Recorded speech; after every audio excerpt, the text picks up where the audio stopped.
Halo teman-teman, jumpa lagi dengan saya, Mr. Nyeleneh. Kalau ditanya, apa pertanyaan terbesar yang bikin manusia pusing ribuan tahun lamanya? Jawabannya simple. Kenapa kita ada di sini? Kenapa kita lahir ke dunia ini? Coba pikir baik-baik. Sebelum kita lahir, adakah di antara kalian yang pernah dipanggil, ditanya pendapatnya, atau diminta mengisi formulir persetujuan? Tidak ada. Kita tidak pernah meminta. Tidak pernah menandatangani perjanjian apapun. Tiba-tiba saja, kita sudah ada di dunia ini dengan kondisi yang sudah jadi satu paket utuh. Sudah ditentukan, siapa orang tua kita, apa agama kita, warna kulit kita, bahasa yang kita pakai, nama yang disandang, bahkan sampai di daerah mana kita tinggal. Semua itu kita terima begitu saja, tanpa bisa memilih. Lalu, apa sebenarnya tujuan kita berada di sini? Mari kita bedah satu persatu, tanpa takut berpikir jujur.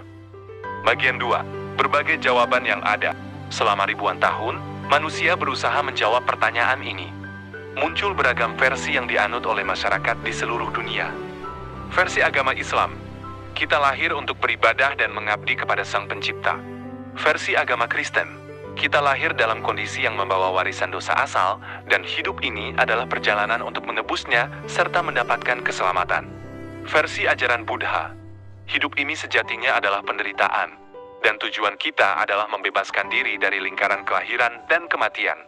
Versi ajaran Hindu, kita lahir untuk menjalankan hukum karma, berusaha menyempurnakan diri hingga mencapai pembebasan jiwa atau moksa. Versi ilmu pengetahuan dan sains, kehadiran kita hanyalah hasil pertemuan sel sperma dan sel ovum, proses biologis yang terjadi secara alami untuk kelangsungan keturunan. Tapi jujur saja, apakah jawaban-jawaban ini benar-benar memuaskan akal sehat kita? Bagi sebagian orang cukup, tapi bagi yang terus bertanya, rasanya ada yang kurang. Jawaban itu terasa seperti teori yang diajarkan turun-temurun. Tidak ada bukti nyata yang bisa dipegang oleh mata dan akal secara mutlak. Bagian 3, analisis dan pemikiran sendiri. Nah, kalau saya lihat dari apa yang saya rasakan dan amati, ada satu pandangan yang terasa lebih masuk akal secara logika. Kita hanyalah dampak dari momen asmara sepasang manusia. Ibaratnya seperti api yang menyala karena gesekan dua kayu, atau suara yang muncul karena getaran. Sifatnya acak, tidak direncanakan dengan tujuan besar yang pasti. Setelah ada, barulah masyarakat mulai membungkusnya. Lalu manusia membuat aturan, tradisi, dan menghubungkannya dengan hal-hal gaib untuk memberi kesan sakral, suci, dan bermakna. Lalu label diberikan. Kehadiran seseorang bisa disebut anugerah, berkah, amanah. Tapi bisa juga disebut beban, kutukan, atau bahkan korban. Semuanya tergantung pada kondisi hidup orang itu sendiri. Kalau hidupnya enak, disebut berkah. Kalau susah terus, rasanya seperti hukuman. Mari kita lihat kenyataan di lapangan. Setiap hari kita lihat bencana alam, gempa bumi, banjir, gunung meletus, kecelakaan, penyakit mematikan, pembunuhan, dan penderitaan lain. Analoginya begini. Alam semesta itu ibarat mesin raksasa yang berjalan sesuai hukumnya sendiri. Dia tidak punya mata, tidak punya hati, dan tidak membedakan mana orang baik, mana orang jahat. Siapa saja yang berada di jalur kerjanya pasti terkena dampaknya. Entah itu orang kaya, miskin, raja, rakyat biasa, atau orang yang paling rajin beribadah sekalipun. Hukum alam berlaku sama rata. Lihat saja. Ada orang yang sehat walafiat selama 50 tahun, merasa hidupnya teratur dan baik. Tapi tiba-tiba di usia itu, sakit parah dan menderita.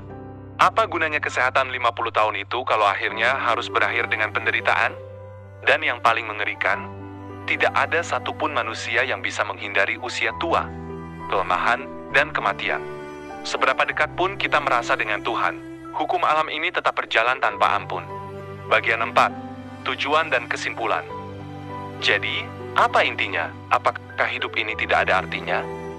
Menurut pandangan ini, tujuan hidup tidak datang dari luar, tidak ditulis di buku kuno atau ditentukan oleh takdir yang mutlak. Tujuan itu kita buat sendiri, selama kita masih bernapas.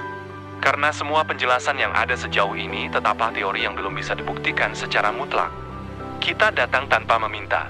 Kita hidup dalam sistem yang sudah ada, dan kita pasti pergi tanpa bisa menolak. Yang tersisa hanyalah bagaimana kita menyikapi perjalanan yang tidak kita pilih ini. Apakah kita akan membiarkannya terasa berat, atau kita mencoba memberi makna sendiri agar terasa lebih ringan? Bagian 5. penutup dan teka-teki. Nah, sampai di sini dulu pemikiran saya kali ini. Mungkin terasa agak tajam dan mengganggu kenyamanan pikiran, tapi itulah pertanyaan jujur yang sering muncul. Sebagai penutup, saya kasih satu teka-teki buat kalian renungkan. Kalau kita tidak meminta untuk lahir dan pasti akan mati, lalu siapa yang sebenarnya paling berhak menentukan makna hidup kita? Apakah Tuhan, orang lain, atau diri kita sendiri? Tulis jawaban dan pendapat kalian di kolom komentar. Saya baca satu persatu. Kalau konten ini bikin kalian berpikir ulang, tolong tekan tombol like, bagikan.